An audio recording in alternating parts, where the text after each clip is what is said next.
Wait till after.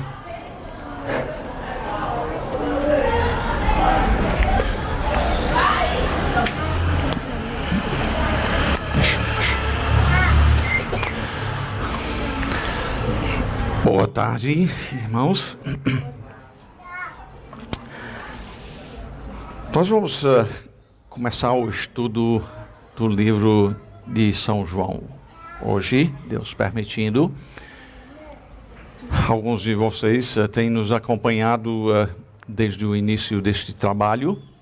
Nós realmente começamos estudando o livro de Gênesis, as origens. E nós começamos lá porque importa que a gente conheça a Deus. Ele nos fez a sua imagem e semelhança e por isso nós precisamos compreender quem Ele é para poder saber como Ele planejou que as nossas vidas fossem vividas. Nós vimos que Deus, sendo o Criador, Ele deu uma ordem ao homem, o qual o homem desobedeceu. Logo no capítulo 3 de Gênesis, o homem desobedeceu a Deus. E nós aprendemos um princípio muito importante já naquele início, e foi que não foi o homem, aquele que tinha ofendido a Deus, que buscou a Deus, e sim foi Deus que havia sido ofendido, que buscou o homem para restaurá-lo.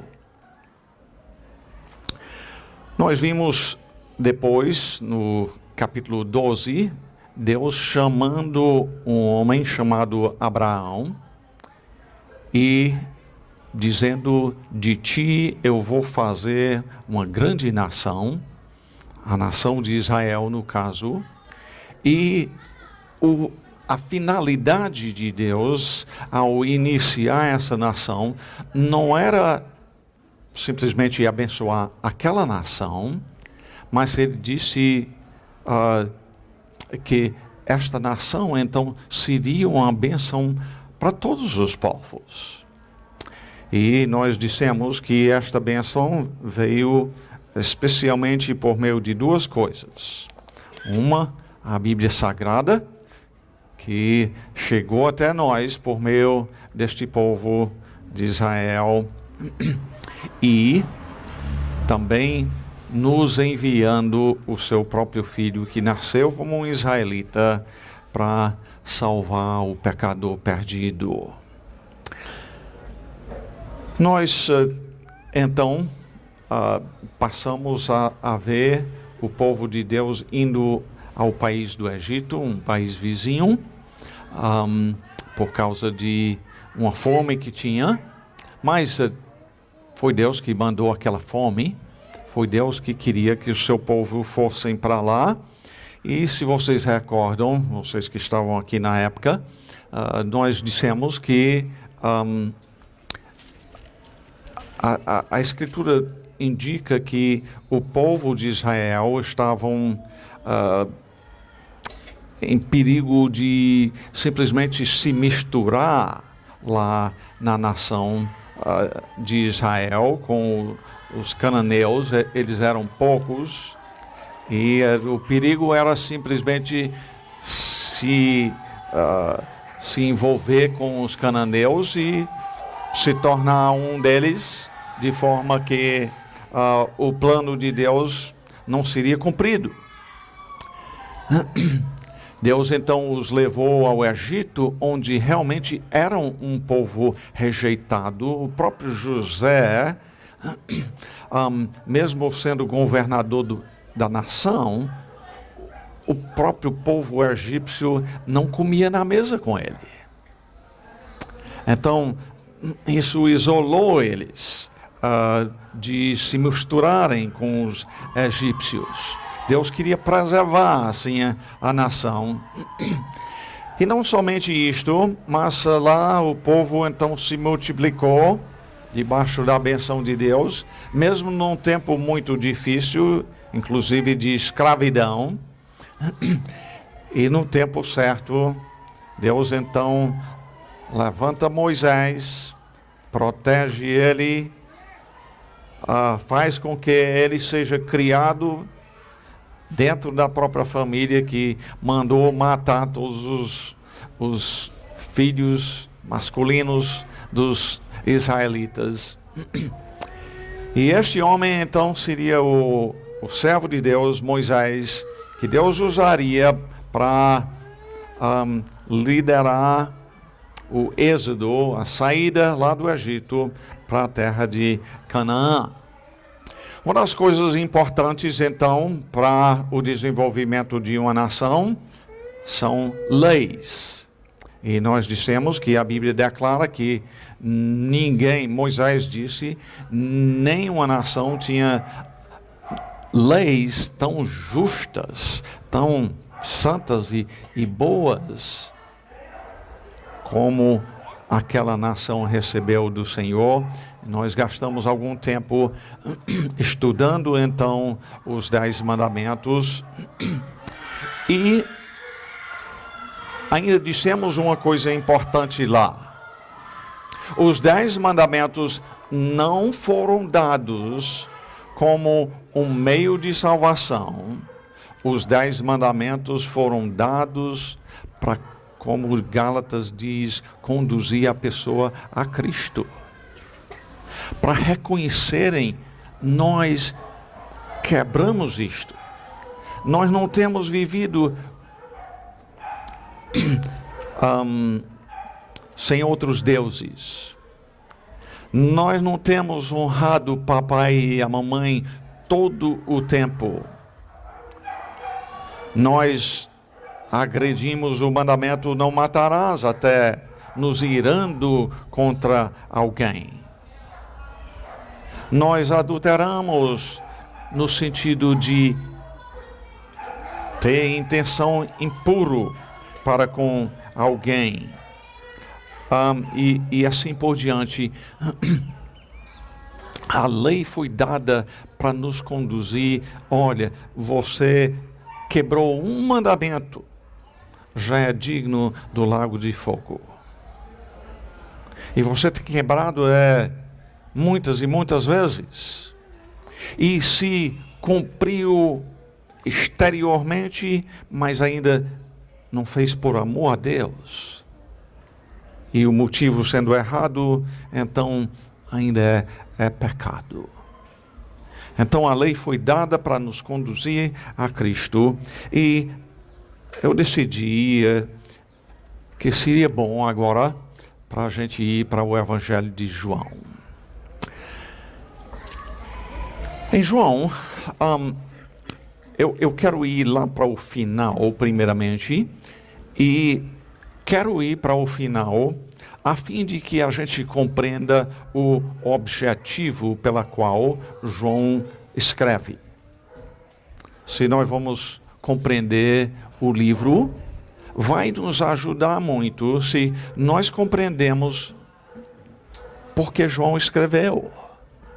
E quando estivermos, então, olhando os detalhes, nós precisamos encaixar estes dentro do propósito pela qual João escreve. João, capítulo 20, versículos 30 e 31, nos dá o objetivo deste evangelho.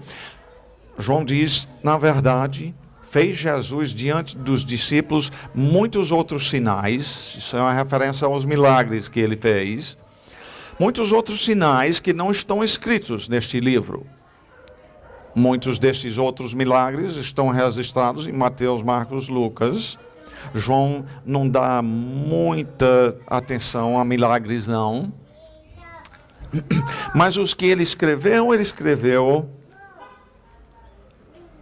com este propósito. Estes, porém, foram registrados para que, o quê?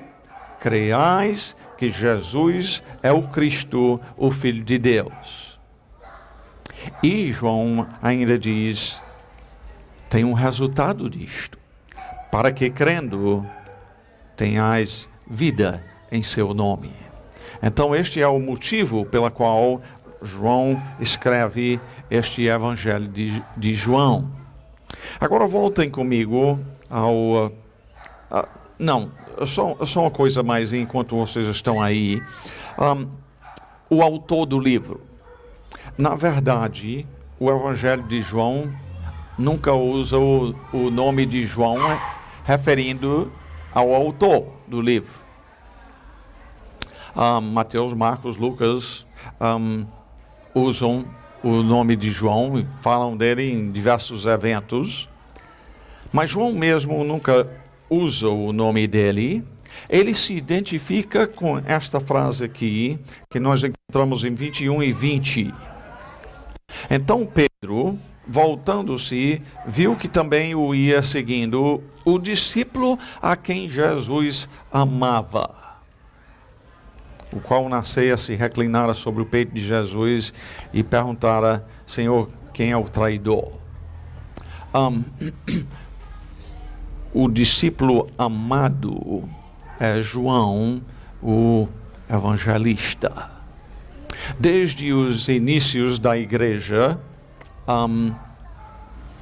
foi transmitido pelo próprio discípulo de Jesus, discípulo de João, Policarpo. Ele transmitiu então para um discípulo dele chamado Irineu, que escreveu, dizendo que foi João que escreveu o livro. Isso então data desde muito perto do próprio tempo quando João viveu. O fato que João não dá o seu próprio nome faz parte de nos convencer também que foi ele que escreveu, justamente porque, afinal de contas, João se admirou que o Senhor o amasse. Um detalhezinho interessante quanto à pessoa dele, em Marcos capítulo 3 e versículo 17, Jesus chamou João e o seu irmão Tiago de filhos do trovão. Filhos do trovão parece uma coisa amorosa? Não, parece explosivo, e realmente era assim. Mas João passa a ser o discípulo amado, e não somente o discípulo amado, mas nós vamos ver no desenrolar do livro que ele escreve também muito sobre o amor.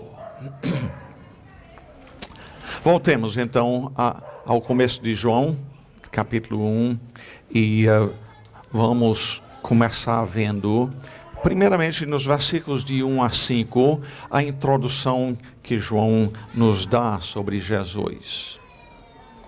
Ele não vai começar com Jesus nascendo da Virgem Maria, não vai falar sobre José. João não vai falar sobre a tentação, o batismo de Jesus. Ele não vai nos dar nenhuma das parábolas.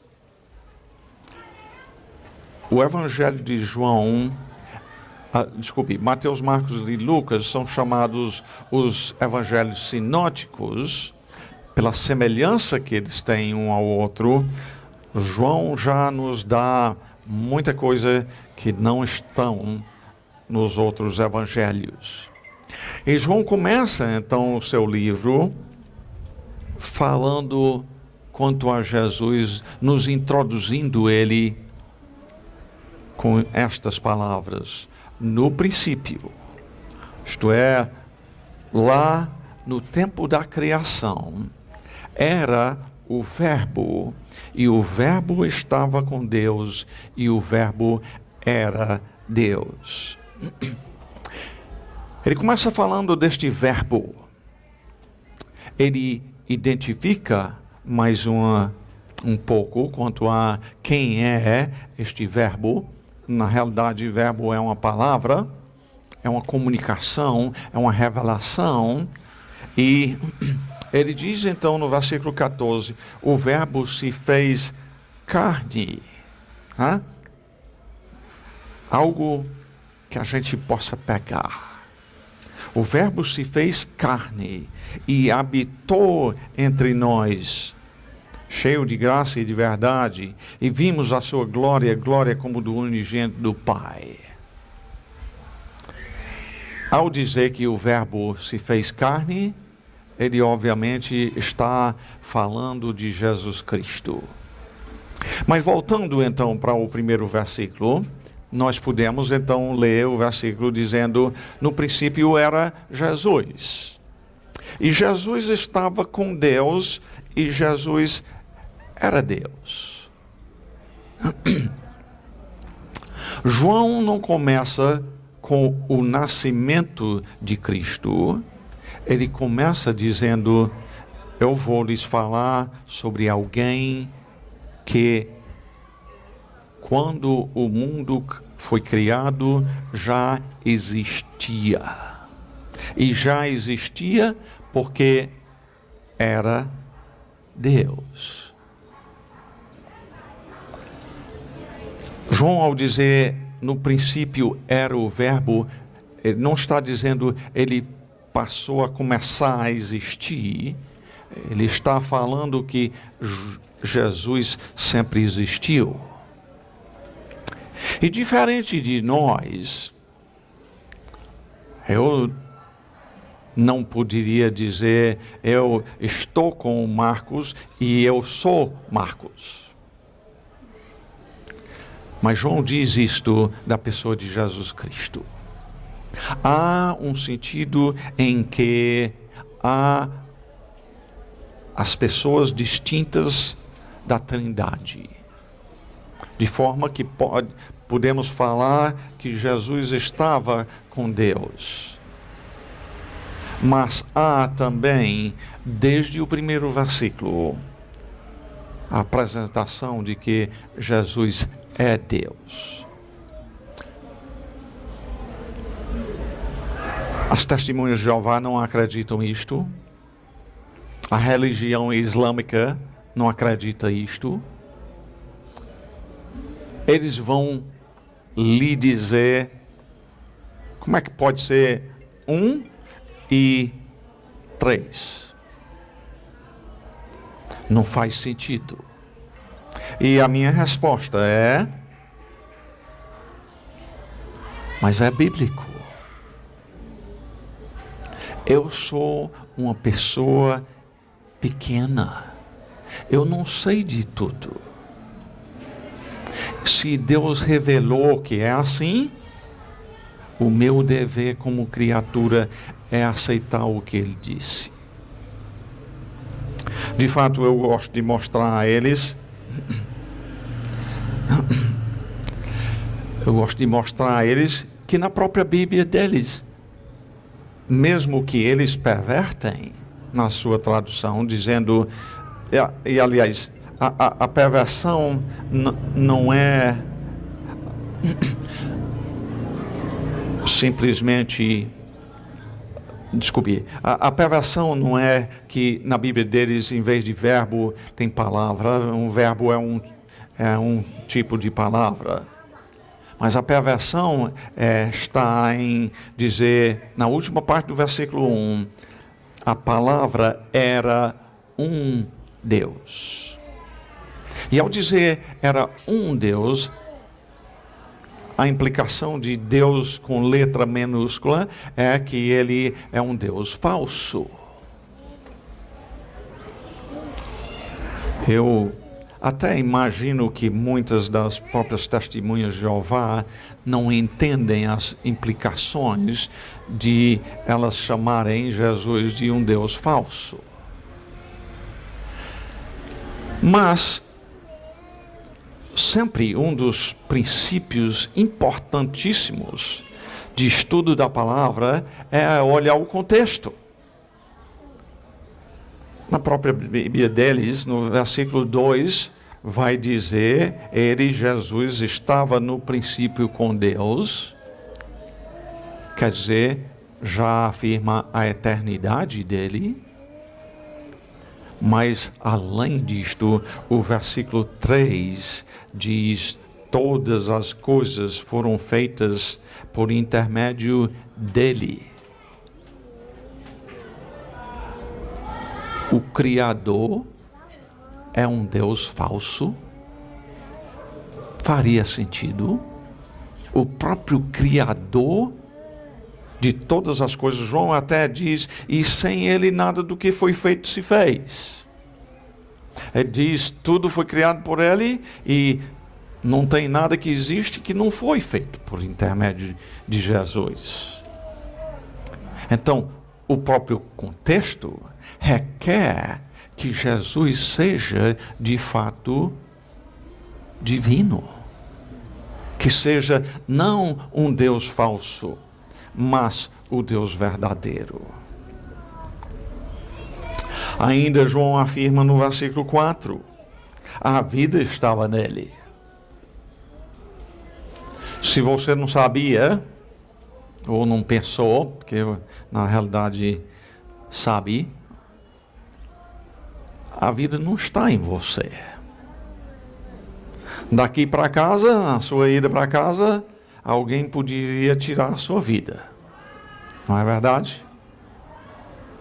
Ou um acidente poderia tirar a sua vida. Mas Jesus até afirma, depois no capítulo 10, ele diz, ninguém tira a minha vida. Ele diz, eu espontaneamente a dou. Porque a vida estava nele. E ele continua dizendo, a vida era a luz dos homens. A luz resplandece nas trevas, e as trevas não prevaleceram contra ela. Quando se acende uma luz, o que as trevas fazem? Fogem, né? E João nos afirma que Jesus é uma luz, ou é realmente a luz que veio a este mundo de trevas no pecado. Nos versículos 6 a 9, então, o João Evangelista passa a falar-nos sobre outro João. E este João aqui não é o autor do livro, é João Batista. Nós o conhecemos por isto. Aqui no capítulo 1 vai falar um bocadinho quanto a João. E veja por quê. Veja por que João, o escritor do livro, fala sobre João Batista. Ele diz, houve um homem enviado por Deus. Aqui não diz, este era Deus, não. Este foi um homem enviado por Deus, cujo nome era João. Porque ele veio, versículo 7, este veio como testemunho, para que testificasse a respeito da luz. A luz é quem? Jesus. A fim de todos virem a crer por intermédio dele. João deu testemunho quanto à identidade de Jesus, e isto com o propósito de que pessoas viessem a crer nele.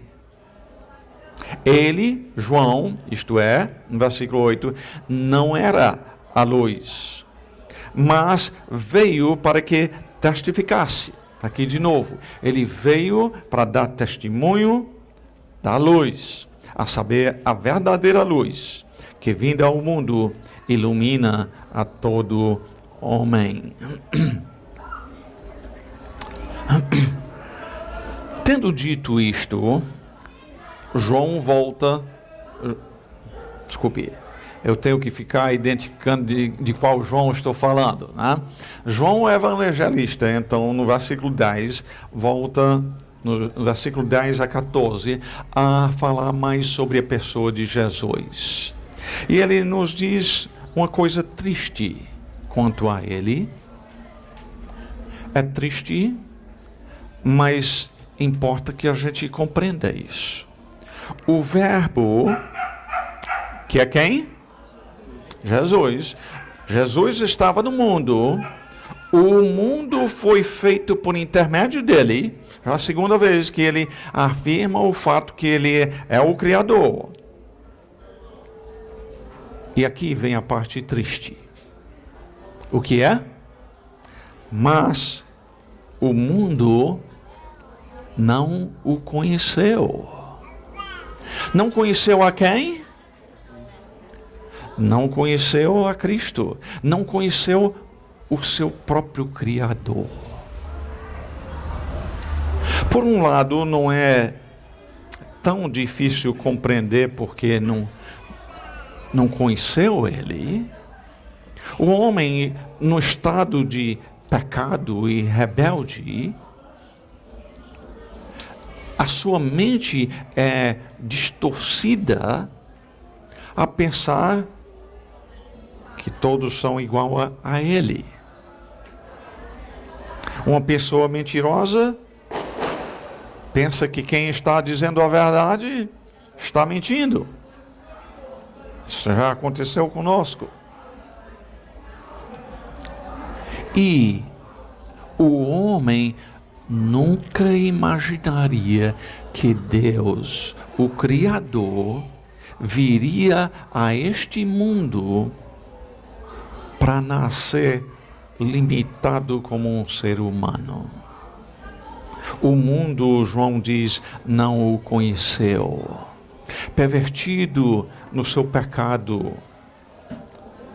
ele não acreditou que Deus faria isto. Que Deus pudesse se tornar um ser humano e caminhar pelas ruas do nosso meio. De fato, João continua dizendo no versículo 11, veio para o que era seu, aquilo que ele criou, e talvez especialmente aqui, os próprios judeus, a nação que recebeu esse livro, que recebeu a promessa que viria o Cristo. Veio para o que era seu, e os próprios seus não o receberam. Que coisa triste, que coisa... Já é maravilhoso que ele viesse e ainda ser rejeitado, que coisa triste. Mas João nos informa, no versículo 12, de uma coisa importante. Teve uma minoria, um pequeno grupo, ele diz, mas a todos quantos o receberam. De maneira geral, o mundo o rejeitou, mas ele diz, mas a todos quantos o receberam, deu-lhes o poder de serem feitos filhos de Deus, a saber, aos que creem no seu nome. Importa que a gente diga uma coisa sobre esse versículo. Tem até muita gente que gostam de citar esse versículo, enfatizando que quem recebe, ou como diz no final do versículo, quem crê em Jesus, é feito um filho de Deus. E a verdade é que, em termos da Bíblia, a Bíblia fala de homens receberem e crerem em Jesus. Não estou querendo fazer pouco disto. Mas tem outra coisa aqui nos versículos 12 e 13 que na maioria das vezes ignoram. E é esta parte no meio do 12 onde diz, deu-lhes o poder de serem feitos filhos de Deus. Eu lhe pergunto, isso significa que o homem se faz filho de Deus? Serem feitos, em termos da gramática, é voz passiva.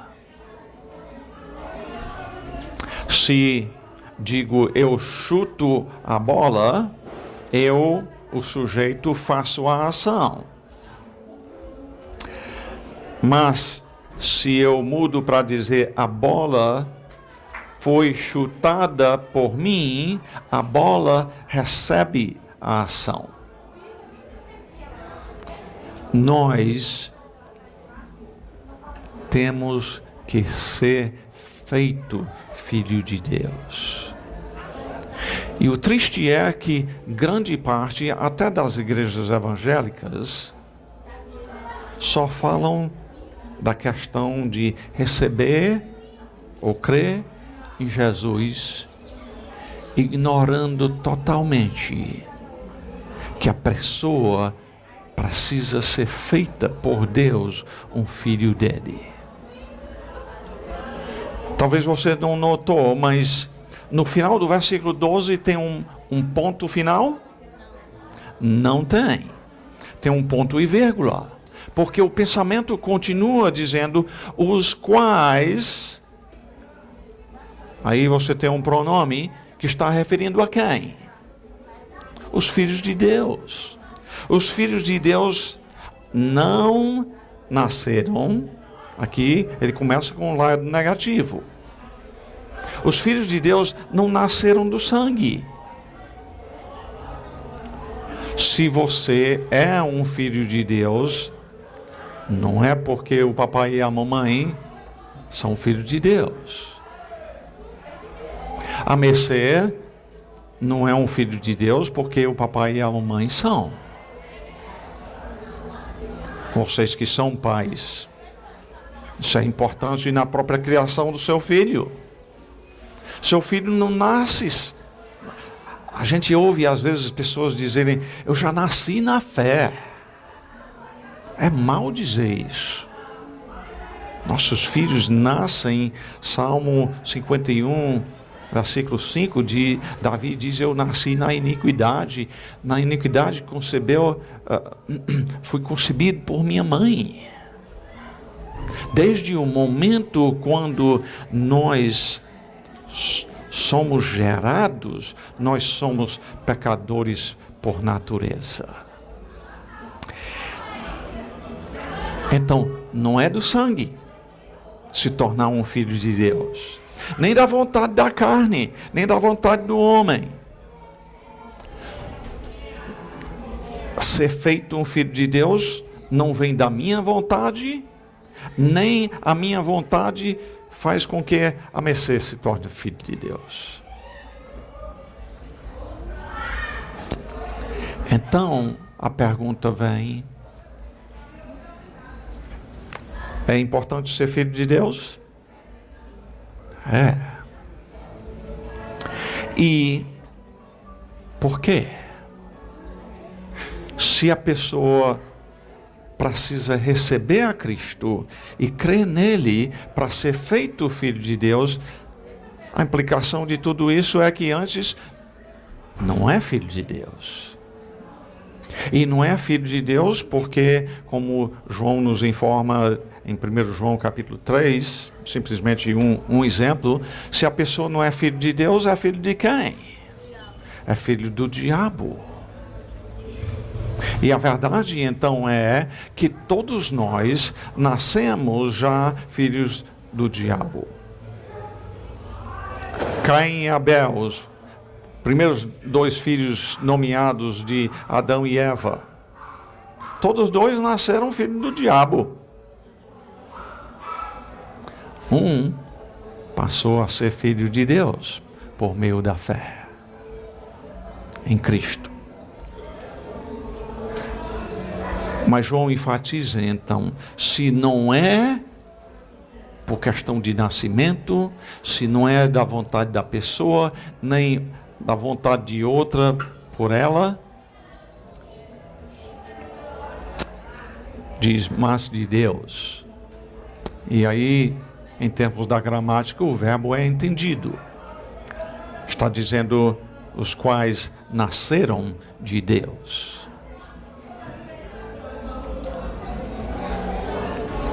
É importante esta questão, muito importante.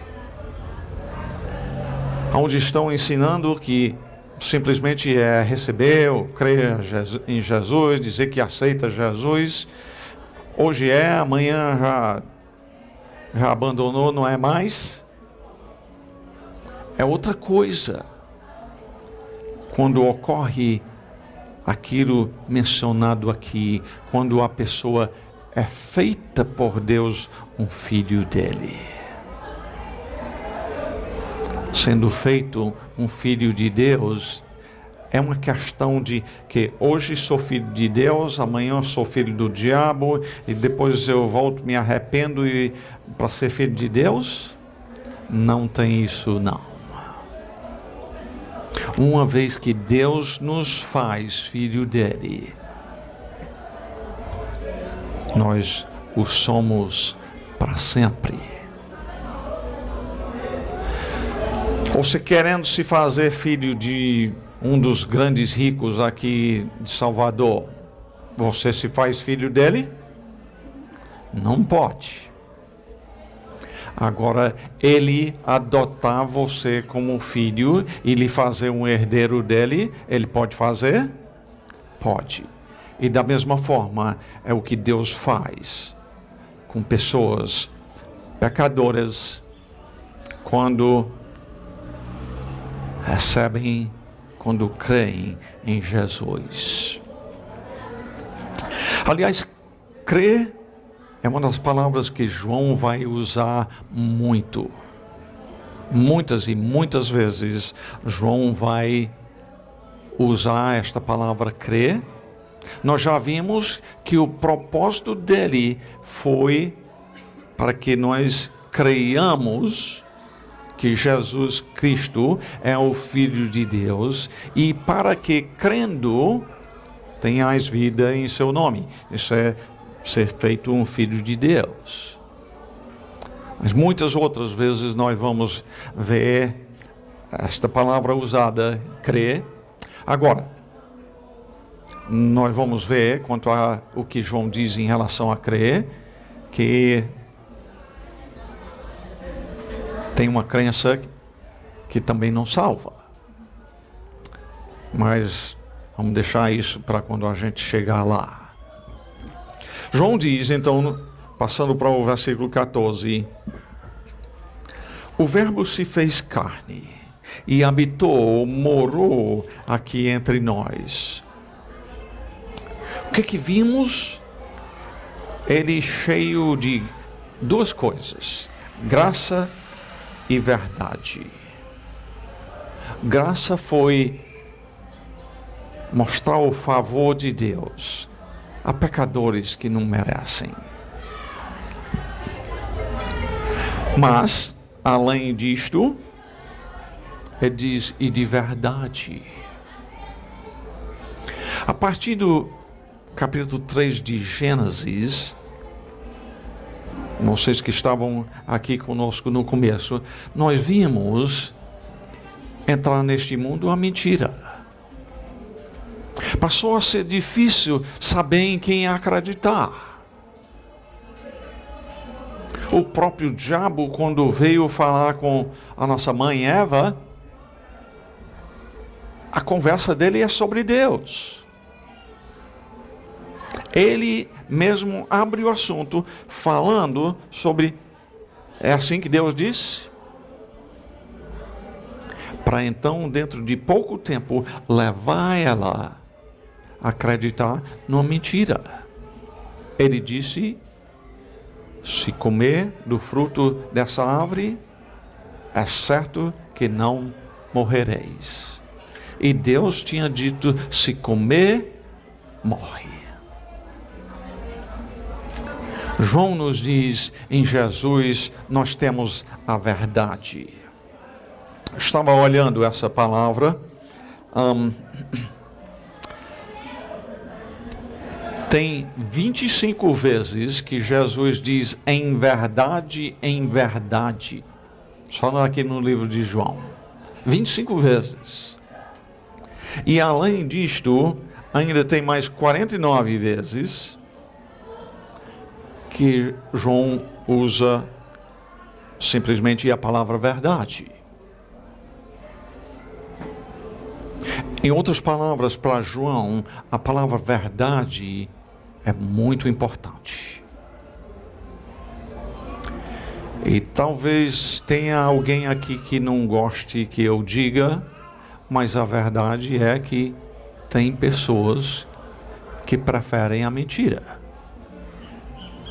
Segundo Tessalonicenses 2, diz que quem não abraça, não ama a verdade, o próprio Deus manda para aquela pessoa o espírito do erro, da mentira.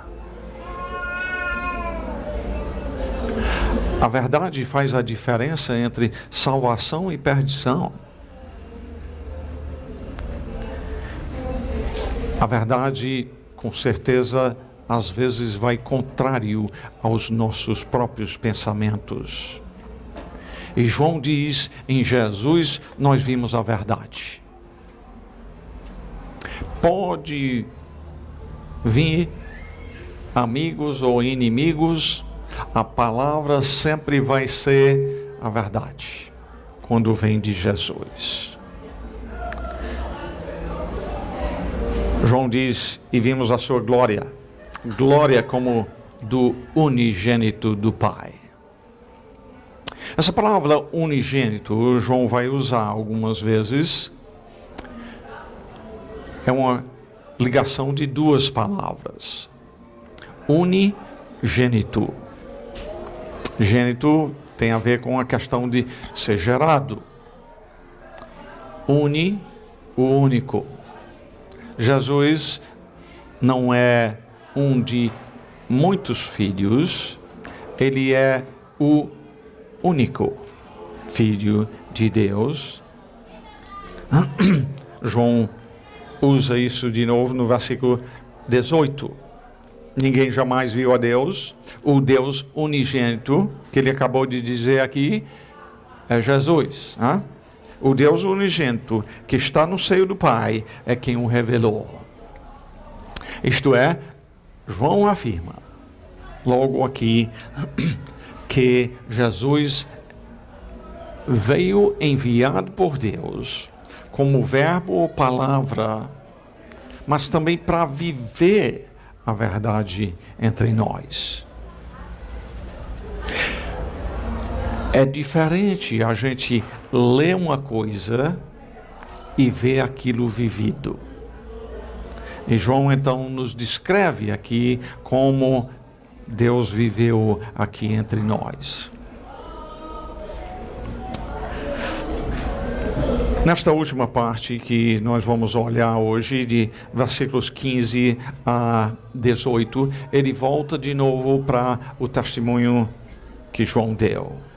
João Batista, no caso, testemunha a respeito dele, Jesus, e exclama: este é o de quem eu disse, o que vem depois de mim tem, contudo, a primazia, porquanto já existia antes de mim. ABC tem uns irmãos. Todos eles existiram antes dela.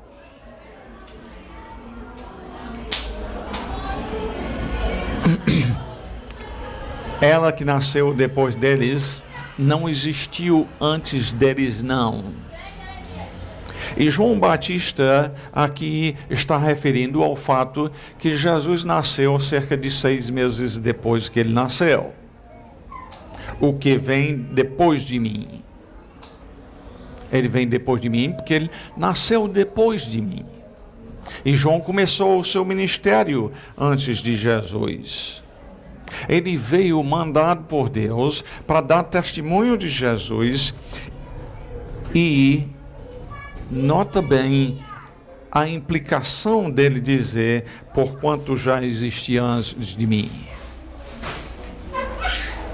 A própria implicação disto é, ele só podia existir antes de mim se é Deus. Então, João Batista, quando ele vem, já é começando dizendo, este de quem eu falo, Jesus. Sim, ele nasceu depois de mim. Ele vem começar o seu ministério depois de mim. Mas ele já existia antes de mim. Porque todos nós temos recebido da sua plenitude e graça sobre graça, porque a lei foi dada por intermédio de Moisés, referindo-se aos 10 mandamentos aí. Agora, nota bem, veio por intermédio de Moisés, mas foi Moisés que inventou aqueles 10 mandamentos? Não, Deus deu à nação através de Moisés. Os 10 mandamentos então são maus? Não, são bons. Foi Deus que deu através de Moisés. Moisés deu leis bons e justos. João Batista então continua dizendo: a graça e a verdade vieram por meio de Jesus Cristo. A lei disse: este é o padrão de Deus, desobedeceu, a condenação eterna é sua. Mas Jesus veio dizendo: o Deus que deu esta lei, Ele também é misericordioso e gracioso. Aquele que se arrepende do seu pecado, Ele estende graça, favor imerecido e a verdade. Então, o parágrafo termina dizendo: ninguém jamais viu a Deus. Aliás, pessoalmente, eu creio que quanto ao Pai, permanece a verdade que nunca vamos ver. Ao Filho, eu creio que sim. Não vou gastar tempo em cima de defender isso nesse momento, mas pessoalmente eu creio que quanto ao Pai, nunca vamos ver. Não somos capazes de ver. Mas, por outro lado, diz o Deus unigênito, que está no seio do Pai, é quem o revelou. Jesus também afirmou a um dos seus discípulos, ele disse: quem me vê a mim, o quê? Vê o Pai. Vê Jesus, e a vida dele é ver Deus e os seus atributos. João assim então começa o seu livro. João começa o seu livro com a grande ênfase no fato que Jesus é Deus. Ele não começa com o nascimento de Jesus Cristo. Ele diz: ele é a palavra que sempre existiu. Você quer conhecer a Deus? Tem que conhecer Jesus. É por meio dele que se conhece a Deus. Jeremias capítulo 9, versículos 23 e 24 dizem: assim diz o Senhor, não se glorie o homem nas suas riquezas, não se glorie o sábio na sua sabedoria, nem o forte na sua força, nem o rico nas suas riquezas, mas o que se gloriar, glorie-se nisto, em me conhecer e saber que eu sou o Senhor e faço misericórdia, juízo e justiça na terra, porque destas coisas me agrado. Deus diz: eu me agrado que o homem me conheça. Conheça os meus atributos, aquilo que eu sou por natureza. O que cabe é lhe perguntar: você conhece a Deus? Você o conhece através do seu Filho Jesus Cristo? João nos diz que a maioria não o conheceram. E não é diferente hoje. Ouvir o nome de Jesus, talvez seja difícil encontrar alguém que não saiba o nome de Jesus. Mas conhecer quem Ele é e conhecê-lo em termos de Ele o ter feito um Filho de Deus é um aqui e outro acolá. São muito poucos. Jesus veio para revelar a Deus. Deus quer ser conhecido. Examine-se se você realmente o conhece ou não. João escreveu esse livro para que a gente creia que Jesus é o Cristo, o Filho de Deus, e crendo a gente tem vida no seu nome. Muito obrigado, ó Pai, por este tempo nessa introdução do Evangelho de João. E Pai, nós oramos por qualquer pessoa que esteja aqui nesta tarde, que ainda não te conhece de forma salvífica. Nunca foi feito um filho de Deus. Nasceu filho do diabo e até agora continua sendo e vivendo a fazer a vontade dele. Tira-os das trevas, ó Pai, faze-os teus filhos, levando-os a crer no único Senhor e Salvador Jesus Cristo. E assim nós suplicamos no nome de nosso Senhor e Salvador Jesus Cristo. Amém.